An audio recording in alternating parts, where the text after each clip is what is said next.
Very good morning, my dear students and your biology mentor Lekika ma'am. Today we start a further lecture on the topic cell. In the last lecture, I already explained you about the intro and about the discoveries and about the largest, longest and size and shape of the cell. Today we are talking on the topic ultra structure of cell. हम बिल्कुल घुस जाएंगे उसके अंदर, ठीक है? अब जो आपके पास जो लेक्चर्स आने वाले हैं सेल के लिए, वो बिल्कुल ऐसा लगेगा कि हम सेल के अंदर घुस गए. हम बिल्कुल जान रहे हैं कि हमारी बॉडी किस तरीके की स्ट्रक्चर से बनी है, सेल क्या है बेसिकली, ठीक है? अब तक हमने जाना कि हमारी बॉडी सेल से बनी है, बहुत माइन्यूट होते हैं, माइक्रोस्कोप से दिखते हैं. तो सी बात है, कोई भी चीज जब हमें आंखों से नहीं दिख रही है तो हम उसको पहचान नहीं पा रहे, हम जान नहीं पा रहे कि वर्किंग कैसे है, क्या प्रेजेंस है. हम वही चीज अब अच्छे से जानेंगे with the proper level diagram and with the explanation. इस चैप्टर का वेटेज बहुत अच्छा है कंपटीशन एग्जाम्स में, मतलब काफी अच्छे और काफी अच्छी लैंग्वेज में क्वेश्चंस आते हैं, ठीक है? तो आपको बहुत ध्यान से पढ़ना है. Very first we all know that types of cells, animal cells and plant cells. Okay, there are some difference between plant cells and animal cells. Because plant cells की बात करें तो प्लांट्स अपने आप में बहुत थोड़े से रिजिड होते हैं, टफ होते हैं. बट अगर हम वही एनिमल्स की बात करें, एनिमल्स में वी ऑल्सो आर कंसिडर्ड, ठीक है, लाइक ह्यूमन बींग्स भी कंसिडर किए जाते हैं. तो वी आर सॉफ्ट, ठीक है, हमारी बॉडी में फ्लेक्सिबिलिटी है, हम मूव कर सकते हैं इधर से उधर. पर प्लांट्स मूव नहीं कर सकते. दैट्स व्हाई उनको रिजिड होना जरूरी है, ताकि कोई भी एकदम अचानक से उनके ऊपर अटैक करके उनको हार्म ना कर सके, ठीक है? इसलिए आपने देखा कि उनकी लीव्स बहुत स्टिफ रहती हैं, उनकी ब्रांचेस, उनके बार्क्स बहुत स्टिफ रहते हैं, टफ रहते हैं. बट वही अगर हम अपनी बात करें, एनिमल सेल्स की बात करें, तो हम बहुत सॉफ्ट होते हैं, हमारी बॉडी के अंदर फ्लेक्सिबिलिटी होती है, बेंड हम आराम से कर सकते हैं, जंपिंग कर सकते हैं, हम इधर से उधर मूव कर सकते हैं, ठीक है? हम अपने आप को बचा सकते हैं, इसलिए हमारी सेल्स सॉफ्ट होती है. क्लियर? सो नाउ अब हम आगे देखेंगे. एक फ्लो चार्ट के थ्रू आप समझने की कोशिश करो कि सेल के अंदर क्या क्या प्रेजेंट है. तो हम बात करेंगे प्लांट सेल्स की, ठीक है? Some of the organelles are there जो कि एनिमल सेल्स में प्रेजेंट नहीं होते, इसलिए मैं वो यहाँ पे एक्सप्लेन नहीं कर सकती. मैं एनिमल सेल के अकॉर्डिंग एक्सप्लेन नहीं कर सकती. हम किसके अकॉर्डिंग एक्सप्लेन कर रहे हैं? प्लांट सेल्स के अकॉर्डिंग, ठीक है? तो वेरी फर्स्ट प्लांट सेल्स के पास या प्लांट सेल्स के अंदर दो कंपोनेंट्स प्रेजेंट होते हैं. The very first protoplast and cell wall. Cell wall तो क्या हो गई? आउटर कवरिंग हो गई. जैसे इस रूप की आउटर कवरिंग की मैं बात करूं तो दीज 4 वॉल्स, 1 दो साइड में और एक जस्ट इसके ऑपोजिट, तो दिस इज द कवरिंग, ठीक है? ऐसे ही सेल की भी अपनी एक कवरिंग होती है जिसको सेल वॉल बोलते हैं. प्रोटोप्लास्ट ये एक बायोमोलिक्यूल्स है जिनमें इतनी पावर है कि वो किसी को लिविंग मतलब लाइफ दे सकते हैं. So we all are called as living beings. Plants are called as living organisms, ठीक है? व्हाई? बिकॉज जो सेल है उस सेल के अंदर कुछ ऐसे मॉलिक्यूल्स हैं जिनमें लाइफ देने की पावर है, ठीक है? वो मॉलिक्यूल्स कुछ इस तरीके के जो कि अपने आप में लिविंग है. So protoplast contains some kind of living biomolecules. अब प्रोटोप्लास्ट की बात करें तो प्रोटोप्लास्ट में क्या क्या प्रेजेंट है? It contains protoplasm and nucleus. Clear? Nucleus ये क्या है? सेल के बिल्कुल सेंटर में, it is the director of a cell.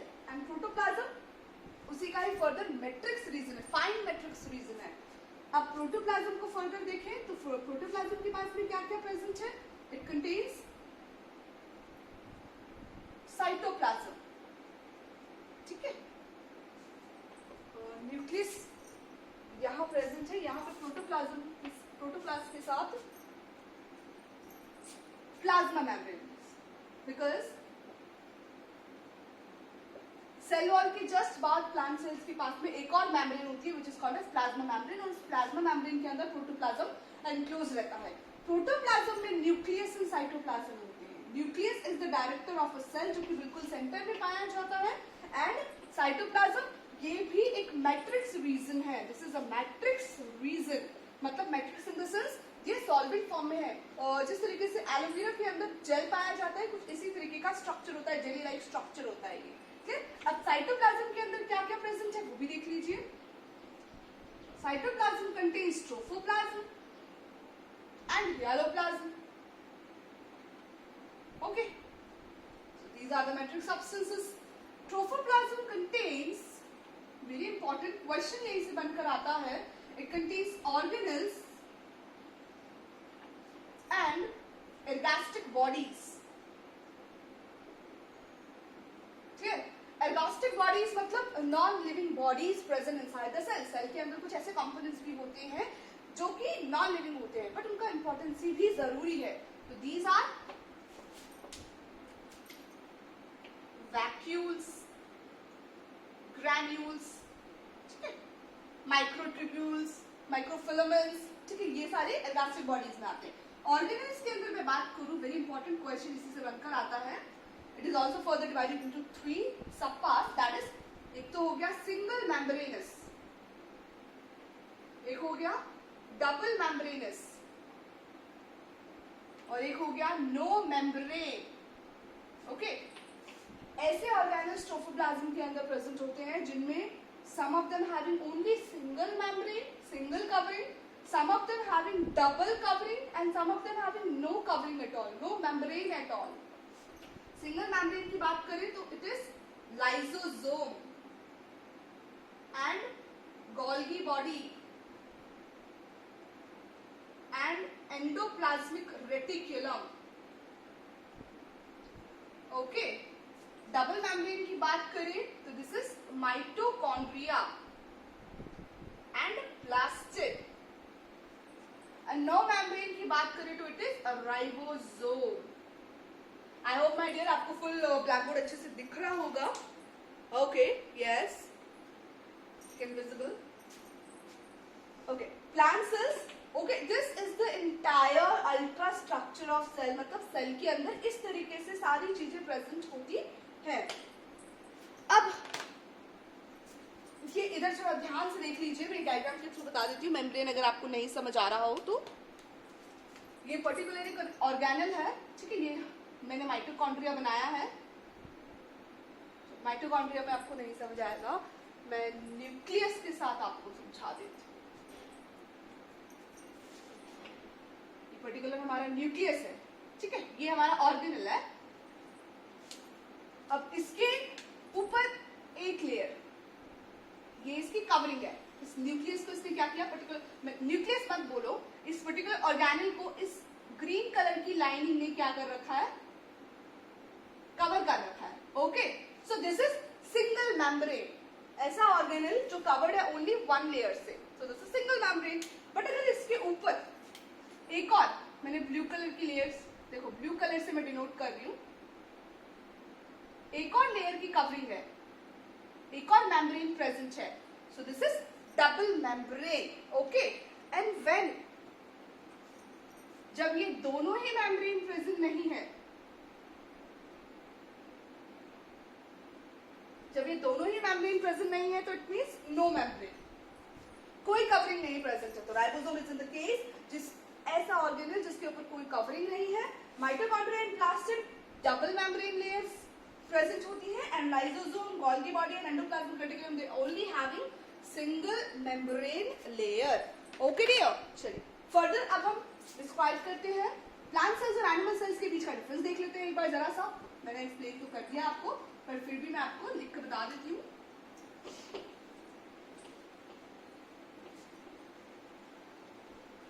What are the difference between plant cells and animal cells? But very firstly, let me tell you one thing. Plant cell और animal cell को हम differentiate कर रहे हैं. Plant के cells को prokaryotic type of cell बोला जाता है, and animal के cell को eukaryotic type of cell बोला जाता है. ठीक है, अब क्या डिफरेंस है प्रोकैरियोटिक और यूकैरियोटिक सेल्स के बीच में, ये मैं आपको फर्दर एक्सप्लेन करूंगी. नाउ फर्दर हम मूव करते हैं कि इनके बीच का मेजर डिफरेंस क्या है.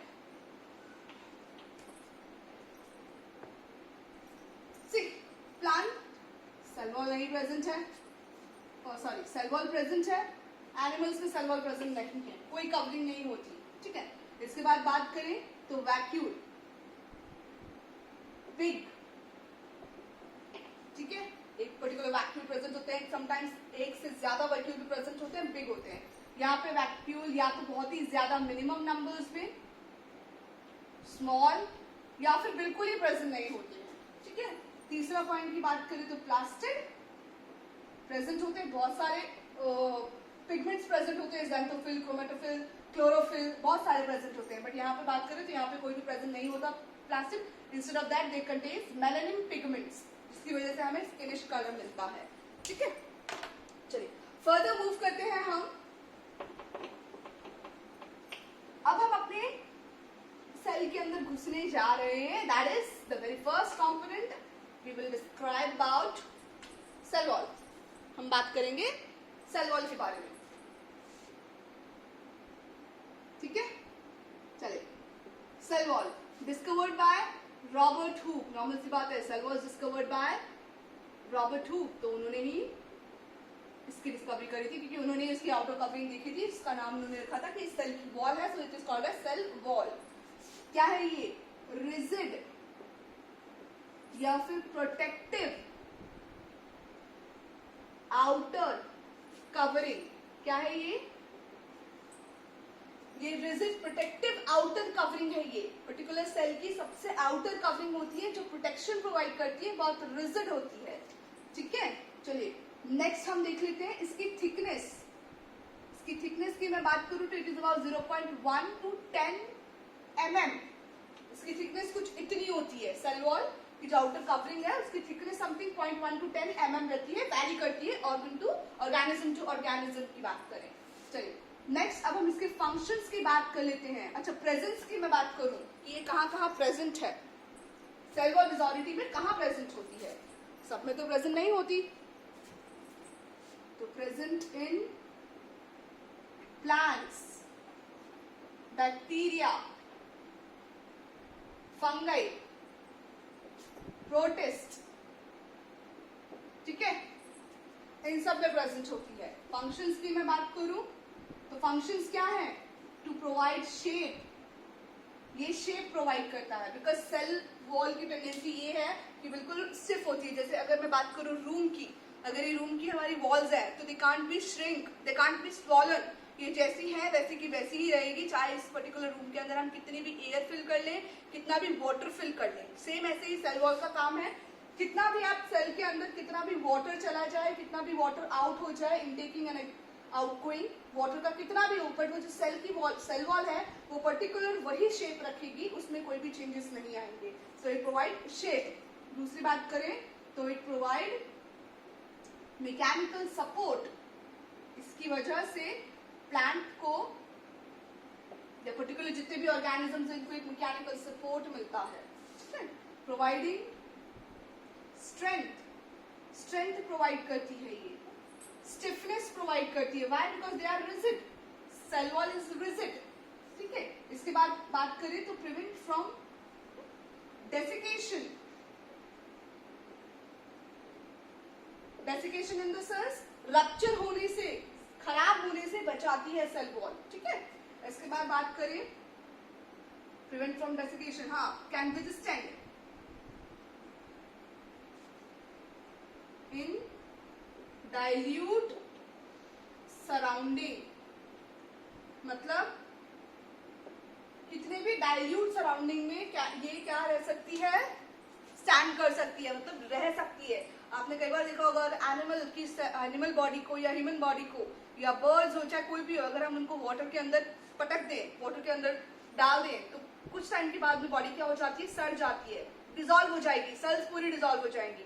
बट वहीं अगर मैं प्लांट की बात करूं, प्लांट्स या फंगी की बात करूं, अगर आप उनको पानी के अंदर डिजॉल्व करके पानी के अंदर सॉल्युबल कर दो, उनको डाल दो, तो वो पानी के अंदर सॉल्युबल नहीं होंगी, डिजॉल्व नहीं होती. कई लंबे समय तक प्लांट्स की लीव्स, प्लांट्स की ट्रंक, प्लांट के जो स्टेम है वो ऐसा का ऐसा ही रहता है. Why? Because they having cell wall, और सेल वॉल इजीली डिसॉल्व नहीं होती. दैट्स व्हाई वो डाइल्यूट रीजन में, डाइल्यूट सराउंडिंग में कई लंबे समय तक रह सकते हैं. क्लियर हो गई ये बात सारी? ठीक है, आई होप आपको अच्छे से समझ आया. सेल वॉल मैंने बता दिया आपको, सेल वॉल के मैंने फंक्शंस आप लोगों को बता दिए. ठीक है, चलिए आगे अब हम देखते हैं कि सेल वॉल के अंदर एग्जैक्ट मटेरियल, ये तो हमने बात कर ली. ठीक है, एनसीईआरटी की बुक में भी हमें मिल जाएगा. बट अब हम जो बात करेंगे वो बात करेंगे थोड़ा कंपटीशन पॉइंट ऑफ व्यू के अकॉर्डिंग, क्या क्या क्वेश्चंस बन के आ जाते हैं.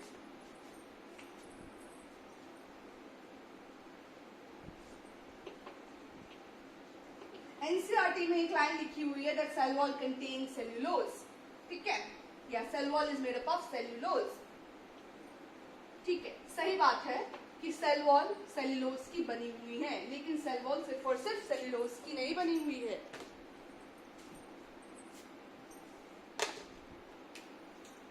सेल वॉल के कंपोनेंट्स की बात करें हम तो it is divided into two parts.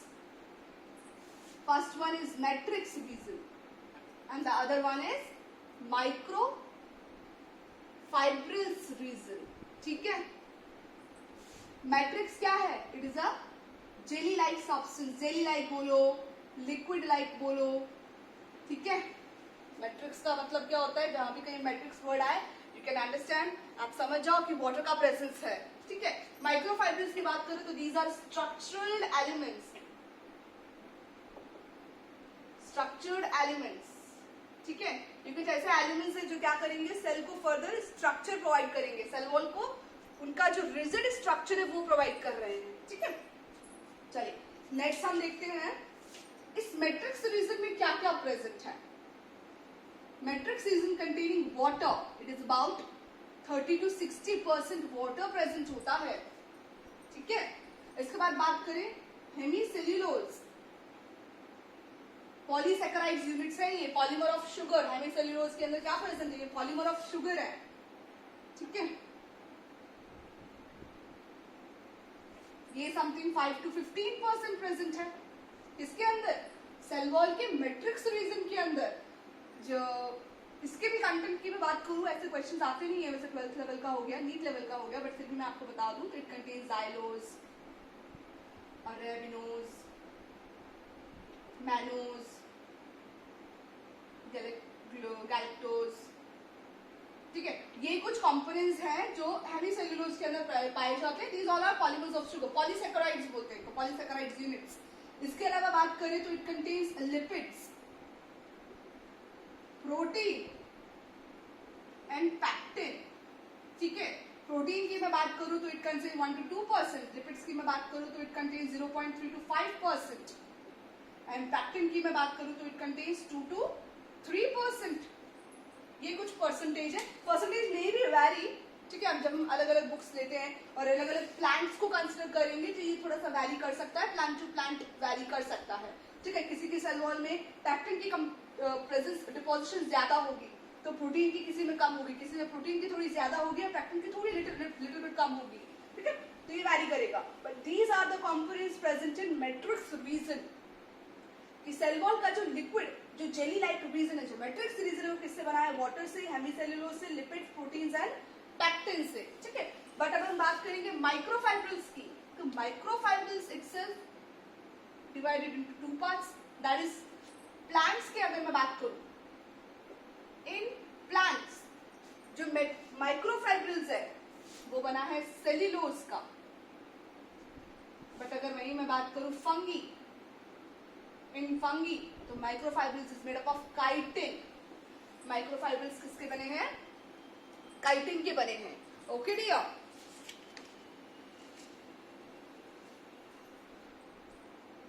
Microfibrils are the structured elements. Plants के अंदर it is made up of cellulose. That's why NCERT में लिखा हुआ है कि cell wall is made up of cellulose because cellulose सबसे ज्यादा मात्रा में माइक्रोफाइब्रिल्स की मैं अगर प्रेजेंस की बात करूं तो it is about 20 to 40% present होता है माइक्रोफाइब्रिल सेल वॉल की कंटेंट के अंदर। Rest of the percentage are of matrix region, ठीक है। रेस्ट ऑफ द जो 60 to 80% है वो मैट्रिक्स रीजन में पाया जाता है, but microfibrils about 20 to 40% present है।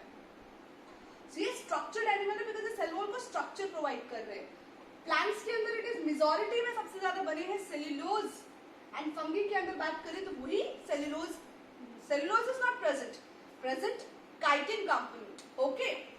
ये क्या प्रोवाइड कर रहा है? Microfibrils provide rigidity, that's why अभी थोड़ी देर पहले जो मैंने फंक्शंस की बात करी कि सेल वॉल क्या प्रोवाइड कर रहा है? रिजिडिटी, इट प्रोवाइड्स स्ट्रेंथ, ठीक है।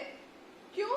बिकॉज इसके पास में माइक्रोफाइब्रिल्स प्रेजेंट है ज्यादा अमाउंट में, दैट इज सेल्यूलोज प्लांट्स के अंदर, और फंगी के अंदर काइटिन। आपने नोट डाउन किया होगा, आप मशरूम देखो या कोई भी अदर फंगी का ग्रुप देखोगे, ठीक है, पेनिसिलिन हो गया, एस्परगिलस हो गया, अगर आप उनको देखोगे तो वो आपको ऊपर से उनकी जो कवरिंग है आपको शाइनिंग दिखेगी। शाइनिंग हुआ है बिकॉज जो उसकी सेल वॉल की जो लेयर है वो काइटिन वो शाइनिंग नेचर की होती है, शाइन करती है, ठीक है। शुगर कंपोनेंट उसमें भी प्रेजेंट होता है, सेल्यूलोज में भी शुगर कंपोनेंट प्रेजेंट है, ठीक है, ग्लूकोज के ही फॉर्म यूनिट है वो, और इसीलिए वो रिजिडिटी प्रोवाइड करती है। That's why NCERT text book itself having the line that plant cells contain cellulose in the most number. Okay, चलिए next, due to providing rigidity, these microfibrils are also called as steel bars, also called as steel bars. Okay, ये microfibrils हैं, ये क्या provide कर रहे हैं, rigidity provide कर रहे हैं, स्ट्रेंथ प्रोवाइड कर रहे हैं, सेल वॉल की स्ट्रक्चर चेंज नहीं होती बल्कि वो पूरी सेल को स्ट्रक्चर प्रोवाइड कर रहे हैं। That's why it is also called as steel bars, ठीक है। घर को खड़े करने के लिए भी हम आयरन बार्स खड़े करते हैं जिसकी वजह से वॉल स्टिकी रहती है, सेम इसी तरीके से ये माइक्रोफाइब्रिल्स भी क्या है, एक तरीके के बार्स हैं, स्टील बार्स इनको बोला जाता है, ठीक है। चलिए फर्दर अब हम बात करेंगे, हमने बात कर ली बिल्कुल सेल वॉल के इंटायर कंपोनेंट की हमने बात कर ली है, ठीक है माय डियर। चलिए अदर कंपोनेंट्स हम देख लेते हैं कि प्लांट्स के अंदर, प्लांट सेल्स के अंदर अदर और कौन कौन से कंपोनेंट्स प्रेजेंट हैं। चलिए आई होप आपको पूरा ब्लैक बोर्ड अच्छे से व्यू हो रहा है। मैं फर्दर आपको यहाँ पे लिख कर बता देती हूँ कि और क्या क्या कंपोनेंट्स प्रेजेंट हैं।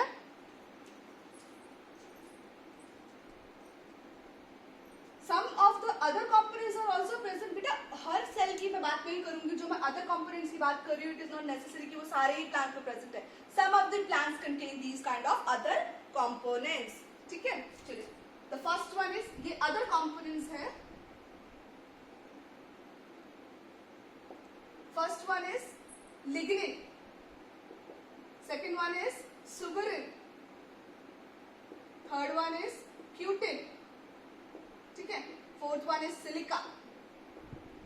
ये कुछ, इसके अलावा आयरन हो गया, ठीक है, मैग्नीशियम हो गया और कैल्शियम हो गया, ये भी कुछ कंपोनेंट्स हैं जो अदर प्लांट्स में पाए जाते हैं। एल्गी के सेवरल काइंड्स, जो एल्गी है क्लास, उसमें भी ये सारी कुछ अलग अलग कंपोनेंट्स भी पाए जाते हैं। ये मैंने बात करी है वो मेजर कंपोनेंट्स की जो एंटायर प्लांट सेल्स में पाए जाते हैं। अदर कंपोनेंट्स की लिग्निन, ठीक है, सुबेरिन, सुबेरिन की मैं बात करूं तो एनसीईआरटी में आपको ये मिलेगा और क्यूटिन भी आपको मिलेगा। सिलिका एंड लिग्निन इतने नहीं मिलेंगे, पर सुबेरिन आप अच्छे से देख लीजिए। जो अपने जीरोफाइटिक प्लांट्स होते हैं, डेजर्ट रीजन में जो प्लांट्स होते हैं, एलोवेरा हो गया, कैक्टस हो गया, उसमें सुबेरिन की डिपोजिशन ज्यादा मिलती है। सुबेरिन की मैं बात करूं तो सुबेरिन क्या है, it is a hydrophobic substance, ठीक है, सेम एज क्यूटिन। क्यूटिन की मैं बात करूं तो ये भी हाइड्रोफोबिक सब्सटेंस है। Cutin is also hydrophobic substance my dear, ठीक है। सुबेरिन और क्यूटिन दोनों ही हाइड्रोफोबिक सब्सटेंस है, हाइड्रोफोबिक है ये। हाइड्रोफोबिक का मतलब two prefix are there, phobic, अनफिलिक, जिसके पीछे लगेगा फोबिक, इसका मतलब उससे डर लगना, दूर जाना, फिलिक मतलब उसके पास आना। तो हाइड्रोफोबिक मतलब hydro it comes from water, water से डर लगता है, sorry these are suffix, okay, water से दूर भागना। तो क्यूटिन और सुबेरिन ऐसे कंपोनेंट्स हैं, ऐसे सब्सटेंसेस हैं जो वाटर को सेल वॉल के आसपास नहीं आने देते, मतलब प्लांट्स की सेल के आसपास नहीं आने देते, उससे दूर करते हैं, रेपल करते हैं। दोनों का ही काम क्या है, to reduce water loss. What is the function, to reduce water loss. Same ऐसे ही सुबेरिन का भी है, to reduce water loss. Clear. Suberin मैंने आपको बताया जीरोफाइटिक प्लांट्स, ऐसे प्लांट्स जो डेजर्ट रीजन में पाए जाते हैं, उनकी अपनी अगर लीव्स को अगर आप देखो तो लीव्स स्टार्ट ऊपर से बहुत थिक होती है, एंड जैसे अगर आप इसे कट करोगे अंदर से बहुत स्लाइमी, बहुत जेली लाइक सब्सटेंस प्रेजेंट होता है, बहुत चिकनी। तो this is because of suberin deposition, क्योंकि उसकी सेल वॉल में सुबेरिन का डिपोजिशन होता है, जिस वजह से जीरोफाइटिक प्लांट्स के अंदर ट्रांसपायरेशन की प्रोसेस नहीं हो पाती, होती है बहुत कम, जिसकी वजह से वाटर का लॉस ज्यादा नहीं होता माय डियर, ठीक है। स्टोमेटा बहुत ज्यादा ओपन नहीं होते, बहुत ज्यादा सिंकिंग होते हैं, सुबेरिन की डिपोजिशन होती है और इस वजह से वाटर का लॉस ज्यादा नहीं हो पाता। तो बात हो गई, वाटर का लॉस ज्यादा नहीं करने देते हैं सुबेरिन कंपोजिशन जब प्रेजेंट होते हैं सेल वॉल के अंदर। सेम ऐसे ही क्यूटिन प्रेजेंट होती है लीव्स के नीचे एपिडर्मल सेल के अंदर। जो हमारी नॉर्मल प्लांट्स है, आप किसी भी प्लांट्स को आप देखो, उन प्लांट्स की लीव्स के ऊपर आप पानी डालो तो पर्टिकुलर लीव्स एब्जॉर्ब नहीं करेंगी प्लांट वाटर को, वो रेपेल करेंगी। Why? Because they contain cutin inside the cell wall. Okay, so this is very much important, because अगर क्यूटिन और सुबेरिन लिग्निन वगैरह प्रेजेंट नहीं होते तो वाटर एब्जॉर्प्शन ज्यादा होता, वाटर एब्जॉर्प्शन ज्यादा होता, सेल स्वॉल करती है तो कई बार ऐसा होता है कि सेल रप्चर कर जाती है, प्लांट्स की लीव्स बहुत जल्दी तिथर हो जाती, बहुत जल्दी टूट जाती, रप्चर हो जाती। ठीक है, बट ऐसा नहीं है। सिलिका की मैं बात करूं तो सिलिका प्रेजेंट होती है ग्रासेस में, एंड आपने ग्रासेस को देखा होगा, ग्रासेस को जब आप टच करते हो तो वो बहुत ज्यादा हमें स्टिफ नजर आती है। ठीक है, तो ये क्या प्रोवाइड कर रही है? स्टिफनेस, ये रिजिडिटी प्रोवाइड कर रही है। ठीक है, दैट्स व्हाई कभी कभार कुछ ग्रासेस जिनकी लॉन्ग लीव्स होती है, बहुत ज्यादा साइड से बहुत ज्यादा शार्पन होती है, बिकॉज उसमें सिलिका की प्रेजेंस ज्यादा होती है, तो समटाइम्स वो हमारे हाथ को भी मतलब हमें वुंड्स हो जाते हैं उसकी वजह से। जैसे अगर हम उसको टच करते हैं साइड से तो हमें कट लग जाता है, इतनी ज्यादा सिलिका प्रेजेंट होती है, इतनी ज्यादा वो टफ होती है, वहां से स्टिफ होती है। क्लियर? चलिए, तो ये तो हो गई हमारी पूरी इंटायर कंपोजिशन की बात हो गई हमारी सेल वॉल के अंदर। नेक्स्ट हम बात करेंगे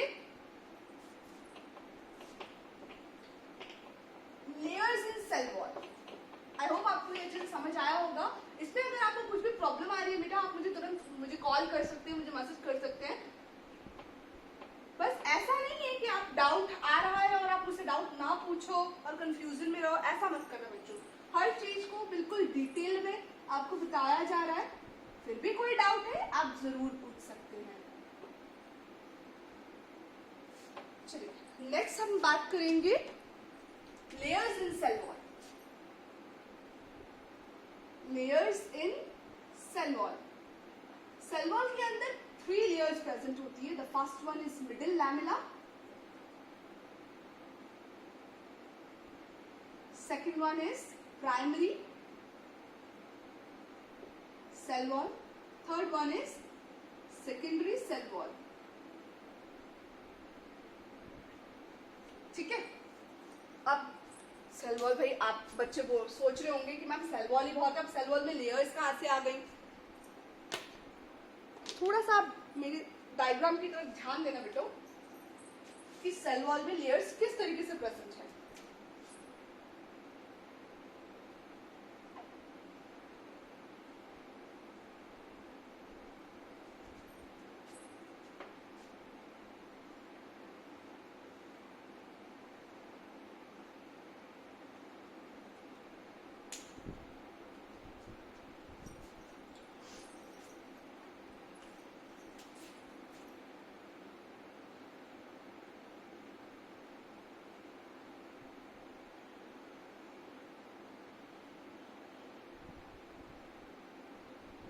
ये न्यूक्लियस है, मैंने 2 सेल बनाई हैं in the adjacent sides. Cell एक दूसरे के साथ में एडजेसेंटली अटैच रहती है। ठीक है,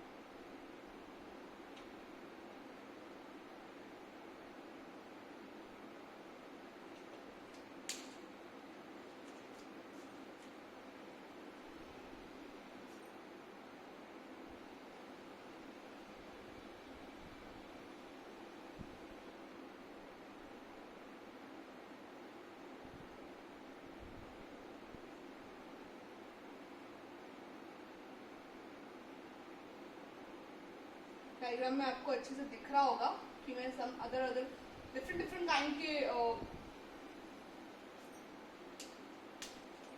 मार्कर्स यूज कर रही हूँ। चलिए, नहीं मैं बताती हूँ।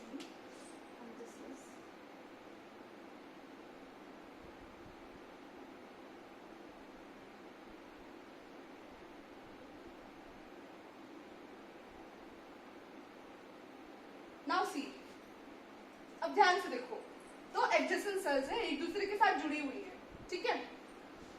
ये जो सेंटर में जो मैंने ब्लू कलर बहुत ज्यादा ड्रॉ कर रखा है, this is called middle lamella. Okay, इसके बाद आप रेड ग्रीन कलर की लाइनिंग देख रहे हो। So this green colour lining is primary cell wall, and after then you can watch this red colour lining, this is secondary cell wall. दोनों ही side में प्रेजेंट है। यहाँ पे भी ग्रीन कलर की लाइनिंग है, primary cell wall, then red colour की सेकेंडरी सेल वॉल। यहाँ पे भी ग्रीन कलर की primary cell wall, then red colour की सेकेंडरी सेल वॉल। ओके, अब मिडिल लैमेला क्या है my dear? Middle lamella it is a connective link, like it is kind of a cement जो दो एडजेसेंट लेयर को क्या कर रहा है? जोड़ रहा है। मिडिल लैमेला एक ऐसी लेयर है जो दो एडजेसेंट सेल्स को क्या कर रही है? जोड़ रही है। जैसे जब हमें जब हम मकान बनाते हैं तो ब्रिक्स लगाते हैं, तो एक ब्रिक को दूसरी ब्रिक से कैसे जोड़ते हैं? बीच में हम क्या लगाते हैं? सीमेंट की लेयर लगाते हैं। फाइन, सेम वैसा ही डायग्राम आप ध्यान से आप देखो।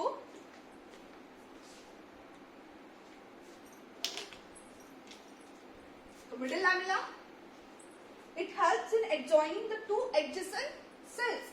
मिडिल लैमेला क्या कर रही है? Help in adjoining the two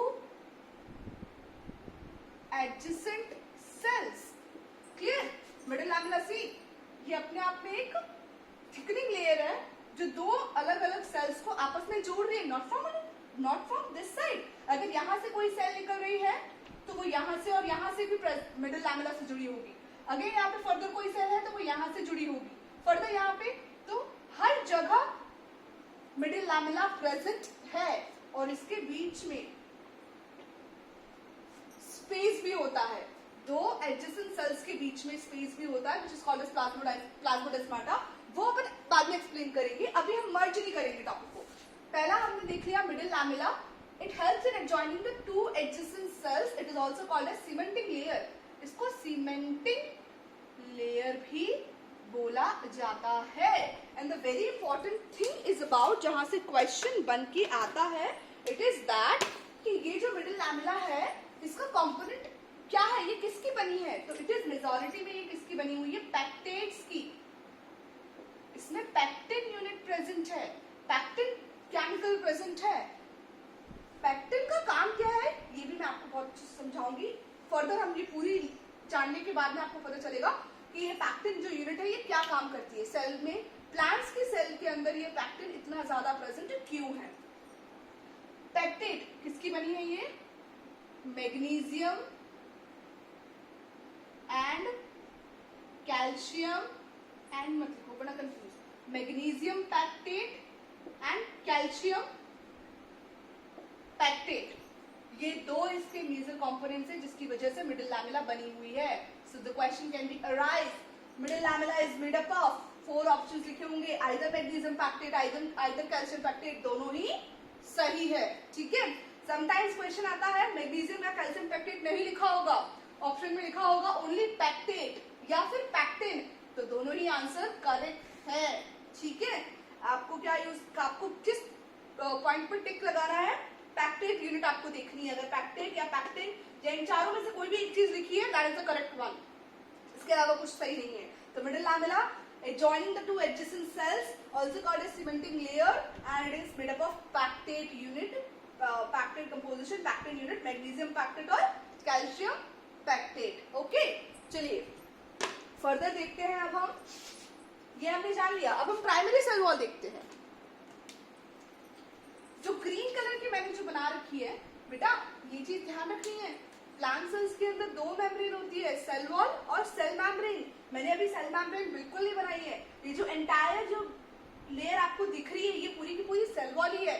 ठीक है, जितनी मोटी यहाँ दिख रही है इतनी मोटी नहीं होती है, क्योंकि माइन्यूट है, सेल बहुत ज्यादा माइन्यूट है, तो उसको सेल वॉल का थिकनेस भी मैंने आपको बता दिया था 0.1 to 10 mm, बहुत ही ज्यादा माइन्यूट होगी, माइक्रोमीटर में चला गया।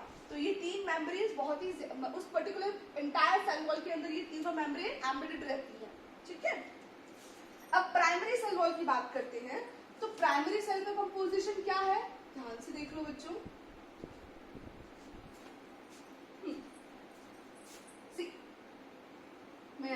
प्राइमरी सेल को बता देती हूँ और यहीं पे सेकेंडरी सेल को बता देती हूँ। दोनों को डिफरेंशिएट करके मुझे बताना पड़ेगा क्योंकि दोनों में अंतर होता है। सी, प्राइमरी सेल वॉल और सेकेंडरी सेल वॉल, यहाँ पे एक चीज बहुत मेजरली आप लोगों को जाननी है, वो ये कि प्राइमरी सेल वॉल कहाँ प्रेजेंट होती है और सेकेंडरी सेल वॉल किन प्लांट्स में प्रेजेंट होती है। ठीक है, प्राइमरी सेल वॉल प्रेजेंट होगी only and only young plants, जिन प्लांट्स की ग्रोथ हो रही है।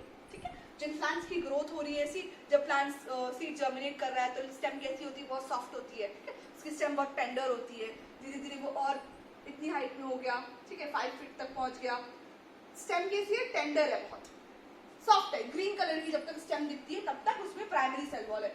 जैसे ही ग्रीन कलर की स्टेम कन्वर्ट होने लगती है ब्राउन कलर के अंदर, बार्क्स का डिपोजिशन होने लगता है, ठीक है, डेड सेल्स का डिपोजिशन ज्यादा होने लगता है, तो primary cell wall get disappeared and secondary cell wall get appear. तो सेकेंडरी सेल वॉल है वो किन में पाई जाएगी, ओल्ड प्लांट्स के अंदर, जिन प्लांट्स की ग्रोथ पूरी हो चुकी है, वो ओल्ड हो चुके हैं, उनके अंदर सेकेंडरी सेल वॉल पाई जाएगी। और प्राइमरी सेल वॉल पाई जाएगी यंग प्लांट्स के अंदर जिनकी ग्रोथ हो रही है। ठीक है, तो सबसे पहला जो डिफरेंस है वो यही है कि ये पाई जाएगी इन यंग प्लांट्स, ग्रोइंग प्लांट्स में। ठीक है, और ये पाई जाएगी इन ओल्ड प्लांट्स में जिनकी ग्रोथ स्टॉप हो चुकी है। ठीक है, नाउ द सेकेंड वन, अब देखते हैं सेल्यूलोज। सेल्यूलोज की डिपोजिशन प्राइमरी सेल वॉल के अंदर कम होती है, सेकेंडरी सेल वॉल के अंदर इसकी डिपोजिशन ज्यादा होती है। डिपोजिशन इन द सेंस इसका प्रेजेंट, सेल्यूलोज की बात करें तो समथिंग 20% होगा, और वहीं अगर सेकेंडरी वॉल की बात करें तो 40% सेल्यूलोज प्रेजेंट होता है। 40 to 60% आप ले सकते हो, और वहीं अगर मैं प्राइमरी सेल वॉल के अंदर बात करूं तो सेल्यूलोज 20 से 40% प्रेजेंट होता है। सेल्यूलोज की प्रेजेंस सेकेंडरी सेल वॉल के अंदर ज्यादा है, इसलिए ओल्ड, जब प्लांट ओल्ड हो जाता है तो आपने देखा कि वो बहुत ज्यादा टफ हो जाता है, आप इजीली स्टेम को मोड़ के तोड़ नहीं सकते। पर प्राइमरी सेल वॉल क्योंकि सॉफ्ट होता है इसलिए वहां पे सेल्यूलोज की डिपोजिशन कम प्रेजेंट होती है। ठीक है, इसके अलावा बात करें माइक्रोफाइब्रिल्स की बात करते हैं।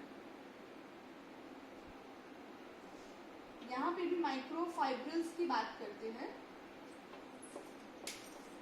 माइक्रोफाइब्रिल्स यहाँ पे कैसे प्रेजेंट है, माइक्रोफाइब्रिल्स यहाँ पे शॉर्ट लेंथ के होते हैं, मतलब छोटी लेंथ के होते हैं, short length, wavy and loosely attached. But अगर मैं वही बात यहाँ पे सेकेंडरी सेल वॉल के अंदर जो माइक्रोफाइब्रिल्स प्रेजेंट है, स्ट्रक्चरल एलिमेंट्स की मैं बात कर रही हूँ, तो वो यहाँ पे क्या है, यहाँ पे शॉर्ट लेंथ है, यहाँ पे उनकी लेंथ ज्यादा है। ठीक है, लॉन्ग लेंथ के होते हैं, लॉन्ग होते हैं, लॉन्ग फाइब्रिल्स प्रेजेंट होते हैं, और ये वेवी है, यहाँ पे ये स्ट्रेट होते हैं। These are loosely attached, these are tightly attached.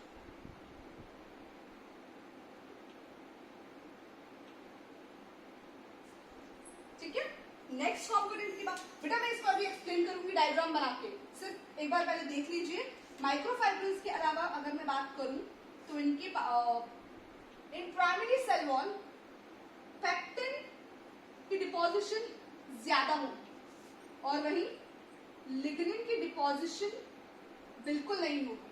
पर अगर मैं सेकेंडरी सेल वॉल की बात करूं तो यहाँ पे पेक्टिन की प्रेजेंस तो आप मानकर चलो बहुत कम, और लिग्निन की प्रेजेंस बहुत ज्यादा, बहुत अच्छी होगी। ठीक है, हमने थोड़ी देर पहले बात करी थी ना, पेक्टिन तो कंपोजिशन यही वाला हो गया, मिडिल लैमेला वाला, और लिग्निन मैंने अदर कंपोनेंट जो प्रेजेंट होते हैं सेल वॉल के अंदर। ठीक है, इसके अलावा इनके पास में हेमीसेल्यूलोज, लिपिड्स एंड प्रोटीन्स ज्यादा मात्रा में प्रेजेंट होंगे। बट अगर मैं यहीं पे बात करूं तो हेमीसेल्यूलोज, लिपिड्स एंड प्रोटीन ये कम मात्रा में प्रेजेंट होंगे। ठीक है, ये एरो का साइन आप इस तरह से लेना कि ये मात्रा, इनकी प्रेजेंस ज्यादा है और नीचे की तरफ जो एरो जा रहा है इसका मतलब इसकी प्रेजेंस कम है. Okay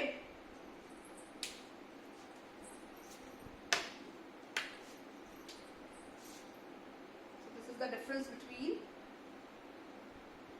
primary cell wall and secondary cell wall. Primary cell wall young plants में पाई जाती है, secondary cell wall old plants में पाई जाती है जिनकी growth stop हो चुकी है. ठीक है, question can be arise from any of the part. ज्यादातर इस part में से question आता है. ठीक, सेल्यूलोज यंग प्लांट के अंदर 20% होगा, बट सेकेंडरी वॉल के अंदर देखा जाए तो वहां पे सेल्यूलोज की डिपोजिशन ज्यादा होगी, क्योंकि जब प्लांट की ग्रोथ हो जाती है तो वो स्टिफ हो जाता है. सेल्यूलोज का काम, सेल्यूलोज कंपोजिशन ऐसा है जो प्लांट को स्टिफ करता है, उसकी सेल वॉल को स्टिफ करता है. माइक्रोफाइब्रिल्स की बात करें तो ये जो स्ट्रक्चर्ड एलिमेंट्स है प्राइमरी सेल वॉल के अंदर छोटी लेंथ के होंगे, वेवी होते हैं, लूजली अटैच्ड होते हैं. वही यहाँ पे बिल्कुल ऑपोजिट लॉन्ग फाइब्रिल्स स्ट्रेट और टाइटली अटैच्ड होते हैं. प्राइमरी सेल वॉल के अंदर पैक्टिन का डिपोजिशन ज्यादा होगा, लिग्निन तो बिल्कुल प्रेजेंट नहीं होता, बट सेकेंडरी सेल वॉल के अंदर लिग्निन ज्यादा होगा, पैक्टिन की डिपोजिशन कम होगी. और वहीं पे hemicellulose lipids and proteins primary cell wall में ज्यादा होंगी, पर हेमीसेल्यूलोज लिपिड्स एंड प्रोटीन्स की प्रेजेंस सेकेंडरी सेल वॉल में कम हो जाती है. ठीक है, अब मैं डायग्रामेटिक रिप्रेजेंटेशन के थ्रू आपको समझा देती हूँ.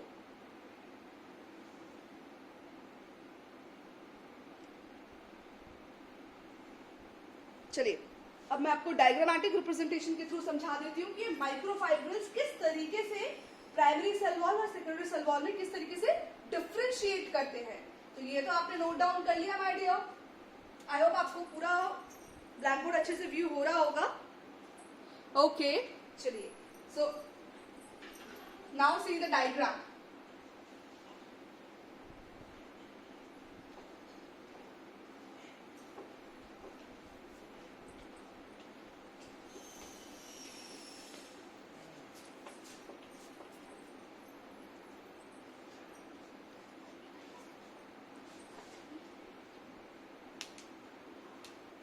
Now see the diagram, my dear.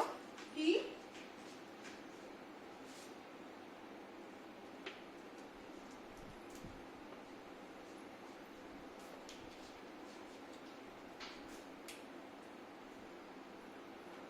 see this is the middle lamellar region. ये क्या है? मिडिल लैमेलर का रीजन है. Okay, and inside one primary cell wall present है, आउटसाइड में सेकेंडरी सेल वॉल प्रेजेंट है. प्राइमरी सेल वॉल के अंदर जो माइक्रोफाइब्रिल्स हैं, सी दीज आर छोटी लेंथ के हैं, शॉर्ट लेंथेड, शॉर्ट फाइब्रिल्स भी बोल सकते हैं, वेवी हैं, ठीक है, और लूजली अटैच्ड हैं. इनके अंदर जो स्ट्रक्चरल एलिमेंट्स है वो इस तरीके से प्रेजेंट है. आपको वेवी नजर आ रहे, ठीक है, जैसे सी के अंदर वेव्स उठते हैं, सेम इस तरीके से वेवी है ये. ओके, और लूजली अटैच है एक दूसरे के साथ. ये लूजली अटैच होते हैं, बहुत ज्यादा टाइट के अटैच नहीं होते, क्योंकि प्लांट किस फॉर्म में है, किस स्टेज में है, यंग स्टेज में है. स्टेम्स बेंड भी करती हैं बहुत ज्यादा, सॉफ्ट होना जरूरी है प्लांट पॉट्स का.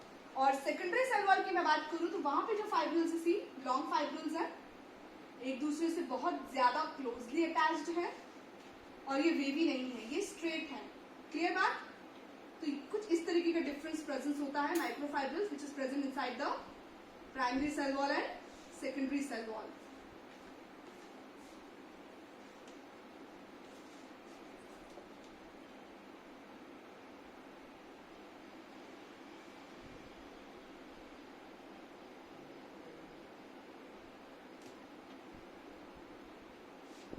The middle lamella, secondary cell wall, and this one is the primary cell wall.